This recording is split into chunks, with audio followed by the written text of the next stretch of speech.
Hey, welcome back. I'm Skinny Beans, and today we're checking out our giraffes OP, and it's by one of our favorites, TierZoo. Giraffes are one of my absolute favorite animals, so I can't wait to see how they rank in nature's meta. So I'm excited for this one. If you do get a chance, I'd appreciate if you could leave a like and subscribe. It would help me out a bunch. And I have TierZoo's video linked in my description below, so be sure to go and like his videos, watch his videos, all that good stuff. But all right, let's go.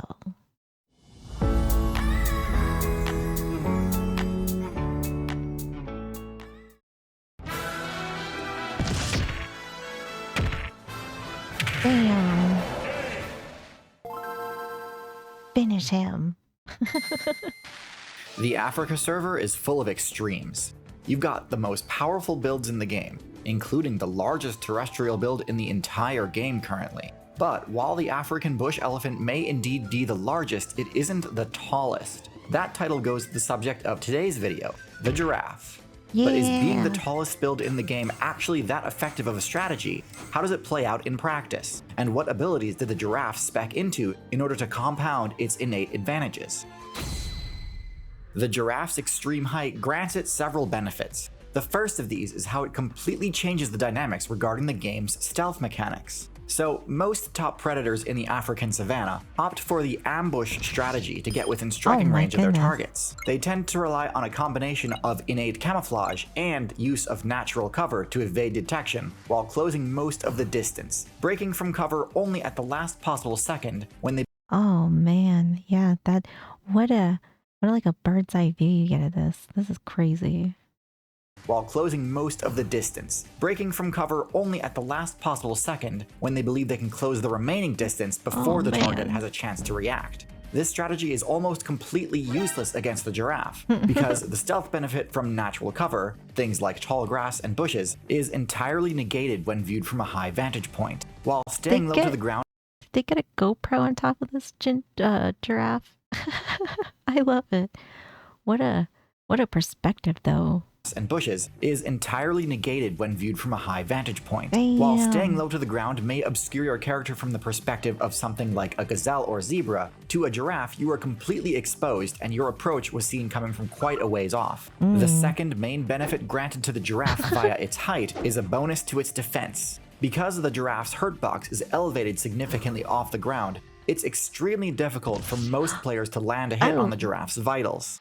In fact, for literally every relevant threat in the African meta, landing a strike on the giraffe's weak point requires either a risky jump strike or an ambush from an elevated position, neither of which are very efficient strategies, with the jump strike in particular being easily punishable by any of the giraffe's many— Oh my gosh. Yo, these giraffes are crazy. that is some good survival things they got in their kit though. God damn. With the jump strike in particular being easily punishable by any of the giraffe's many powerful counterattack options. Speaking of, let's take a look at what those are. The giraffe's reach not only keeps its own vitals out of attack range, but also makes it very easy for a giraffe main to land their own attacks. Oh man. Similar to horses and zebras, the giraffe's main method of attacking is its kick, dealing moderate damage to any target that dares enter the giraffe's zone of— As goofy as it looks, I would not want any of this though. Oh, I bet this hurts. I bet it hurts. Oh man. Attacking is its kick, dealing moderate damage to any target that dares enter the giraffe's zone of control. However, when the giraffe really needs to deal some damage, it resorts to its signature move, the ossicone bash. The giraffe swings its neck in a wide arc. Yeah, I've seen these. Oh gosh, it looks so aggressive. It's so violent usually. To its signature move, the ossicone bash. Damn. The giraffe swings its neck in a wide arc, with the intent to connect with the horn-like protrusions on its skull, called ossicones. Connecting with this— I didn't know that that's what they were called. For some reason, I just thought they were horns or something. Fair enough, fair enough.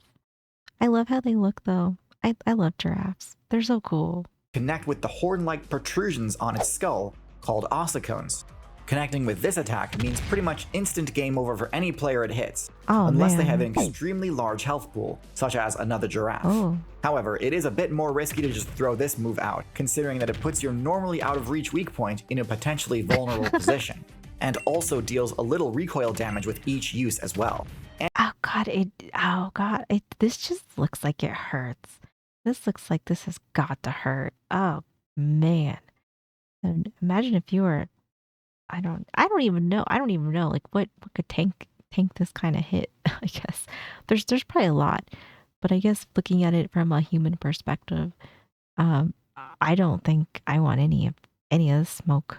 Vulnerable position, and also deals a little recoil damage with each use as well. And if an attacking player does manage to dodge the first swing and get in close, using this move becomes much more difficult, since the close range hitbox is a bit of a sour spot. But still, the mere threat of this move is enough to dissuade most attacks, to the point that Super's like, no, I'm good. Just kidding. But still, the mere threat of this move is enough to dissuade most attacks, to the point that most Predator players won't even bother with a high-level giraffe. Low-level giraffe mains are a lot more vulnerable, and this is where the efficacy of the giraffe's reach and height is really put to the test. Upon spawning in, the giraffe is pretty much helpless. It doesn't have the height advantage on its opponents yet, but oh yeah, look, it's about the same size as that ostrich. Come here and fight me, tough guy. I'll take you down like I took down the Toys R Us mascot. Wow. Damn. Ostriches aren't necessarily like super small, but yeah, definitely compared to their parents, that is a disadvantage for their. I wonder do they have a good survival rate as far as their from birth to adulthood? But because of its slender, lanky shape, it has disadvantage on all saving throws to avoid being grappled or knocked prone. And so it's the job of the higher level giraffe players to complete the long, arduous escort mission of protecting the newborn giraffe as it matures. Now, because the giraffe's attack range is so broad, it is able to guard a wide area and pressure a counterattack on any player that would dare target the newborn. However, because the giraffe does not possess any AoE attacks, defending against multiple opponents at once can be quite challenging, often necessitating that a newborn tank a few hits as the mother chases away one attacker at a time. Now, despite having not leveled up at all, the giraffe starts with a pretty generous amount of HP, but even so, it's not uncommon for the escort mission to fail. And with a respawn time of 15 months, this is certainly one of the most frustrating aspects. Oh no, she just left it. Oh, oof. I mean, that's just how it is sometimes. That is this harsh reality that I keep learning about nature. That is for sure. Doesn't make it any less sad though. Fail. And with a respawn time of 15 months, this is certainly one of the most frustrating aspects of giraffe gameplay. Next, let's talk about individual matchups. First, we have the cheetah. Anyways, on a serious note, first we have the leopard. Now, the leopard is one of the most interesting matchups because of its ability to climb and attack from a high vantage point. Leopard players have been known to use their ability to climb as part of their ambush strategy, pouncing on their target from above. This could mean it's the only predator in the game with an honest shot at landing a surprise crit against the giraffe. But in all honesty, this would be an insanely risky strategy, and since leopards— oh my god, how high was that tree? That looked like that kind of hurt. Kind of hurt going down. The giraffe. But in all honesty, this would be an insanely risky strategy, and since leopards hunt alone, it does seem risky too, because what if you miss? Then you're SOL. There's really not much reason to try and take down such large prey, when they can survive just fine off of the standard diet of antelope and deer. Still, against a lower level giraffe, I could see this strategy working pretty well, if no allies were around to rescue it. But since leopards kill slowly by strangling their target with their bite, this gives the giraffe's party members a lot of time to react and respond accordingly. This is similar to the issue lion— I am absolutely amazed by the accuracy that they are flinging their legs. It is crazy. It is pretty, like, it's kind of goofy and it's kind of wild to see, but I am impressed by this accuracy. Party members a lot of time to react and respond accordingly. I am. This is similar to the issue lions have in their matchup against giraffes. Compared to some of the other potential threats, a lion can't actually deal that much damage on its own to a giraffe. Even against a low-level giraffe player, it's unlikely they could take it out in a single attack, leading to the same issue as a leopard, where the giraffe's teammates would be able to rescue it. However, because lions do cooperate, together it is possible for a pride of lions to bring down even a large adult giraffe, but not without serious risk to the attackers. I feel like in this instance, they might get the giraffe, but I think you're gonna lose a few uh along the way. And since lions typically close in on their targets by staying low to the ground and moving slowly, the giraffe's height is perfectly suited to detecting their approach and escaping before they're in any real danger. So lions taking down giraffes does happen, but it's exceptionally rare. The rhino is an interesting matchup. Obviously, giraffes and rhinos have no real reason to attack each other, but due to the rhino's poor eyesight, it tends to perceive most players that come near it to be threats regardless. Oh my goodness. The poor rhinos. They're so large and they can't see. Although I do get it with animals that don't have good eyesight being really aggressive. I totally understand it, especially if you're living in uh this kind of PvP server. Due to the rhino's poor eyesight, it tends to perceive most players that come near it to be threats regardless. Lucky for the giraffe, the rhino's horn is not usually able to reach the giraffe's weak point, so as long as it can avoid getting knocked over, giraffes tend to do just fine in this matchup. Despite the incredible range of a rhinoceros's horn, the giraffe's kick can still outrange it, and although rhinos are quite tanky, a good kick to the face is usually enough to dissuade further attacks. Yeah, I could imagine, it's like the famous Mike Tyson says, everyone's got to play until you get punched in the face. Though rhinos are quite And in this case, when you get a hoof giraffe foot to the face, it is. I mean, I mean, it clearly gets their attention. So, if I would imagine these flailing kicks definitely work in their favor for sure. tanky, a good kick to the face is usually enough to dissuade further attacks. An important matchup I want to discuss is the hyena. Now, because they can't really jump, hyenas don't have anywhere near the vertical threat range that lions or leopards do, so attacking an adult giraffe is pretty much out of the question. However, instead of this increased agility, hyenas have a much more powerful bite. Rather than requiring a critical hit, a hyena can crack bone with a single bite anywhere on the target, which can immediately disable their prey and make rescue attempts futile. God. This is particularly effective against players who rely on their teammates for protection, as even if an ally does step in to fight off the attackers, oftentimes it's simply too late and the damage has already been done. Eventually the teammates will move on and the hyenas will be able to close out the kill. Lastly, I don't think it's any real surprise to see that giraffes still have to respect the space of an elephant. Elephants are tall enough to gore a giraffe with their powerful tusks, so if there's ever a territorial dispute between an elephant and a giraffe, the elephant always wins. Thankfully for a giraffe, its longer legs grant it a faster run speed, so while elephants do pose a serious threat, this hardly ever actually results in direct damage. I would imagine that. I think for the most part, it doesn't really seem like elephants and giraffes have a whole lot of beef. It doesn't seem like it's too bad.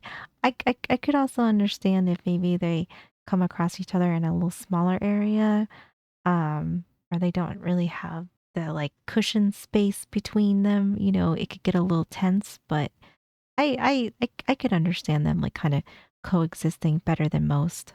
Elephants do pose a serious threat, this hardly ever actually results in direct damage. In fact, by and large, rather than competing with other herbivores for the best resources, the giraffe's unique access to treetops means that it actually makes a lot of sense for other herbivores to tolerate or even appreciate the presence of a giraffe. They aren't taking away any food that they would have accessed anyway, and could also serve as an early warning system if they see predators coming. So, while they're definitely not the most overpowered build, they're— Oh my gosh, this kid. Oh man, I bet he won't forget that. Not that giraffe was gonna hurt it, maybe, but system if they see predators coming. So, while they're definitely not the most overpowered build, they're certainly up there, near untouchable for the vast majority of their playthrough, and have fairly reliable protection in the early game. I'd put them in solid A tier. In fact, it's somewhat strange that other herbivore players haven't started speccing into similar height advantages to gain the same survival perks as the giraffe. The giraffe is extremely unique in its role in the meta, which is weird because historically, the treetop grazer giant type build has been extremely successful. Giant long-necked rhinoceros reigned supreme during the Oligocene, And before that, we saw this strategy absolutely dominate during the Mesozoic in the form of the sauropod dinosaur. So why Hmm. only the giraffe in True. today's meta? Huh. There are a few theories on this, but that's beyond the scope of this video. In terms of strategy and playstyle, the closest thing we have today is probably the camel. But surprisingly, the giraffe is not that closely related to camels. The giraffe only has two close relatives in the current meta. The first is the okapi, a strange build that functions Oh. as sort of a middle ground between deer and giraffes. And the second is one that basically nobody would expect, the pronghorn, which is completely Oh. different than Yeah, I wouldn't that would not have been my first guess. That's for sure. That's huh. It's so cool to see how some of these animals and like where they kind of like where their family tree branches out from. I feel like I'm that's something that I'm like always surprised by because it's never anything that I would have thought. one that basically nobody would expect, the pronghorn, which is completely different than the giraffe in both stature and location. Both the okapi and giraffe are only playable on the Africa server, but to find the pronghorn, you'd need to travel all the way to the North America server. The pronghorn Oh. deserves an entire video to itself since it's such a fascinating build with an Hmm. extremely distinct strategy from everything else on the American server. And guess what? That video, it already exists. You can watch it right now, a month before everyone else, by subscribing to Nebula, a streaming service owned and operated by and for creators like me.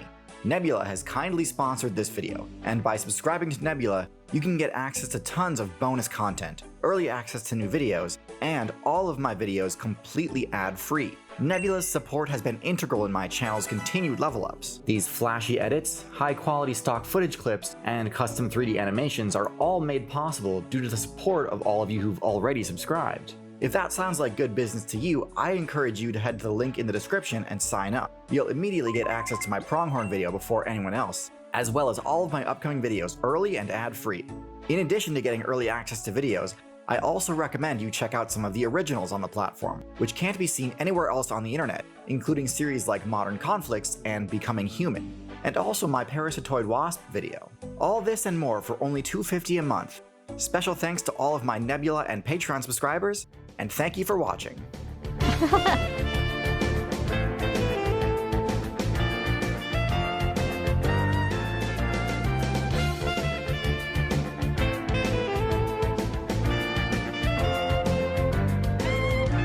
My gosh, I thought this video was great.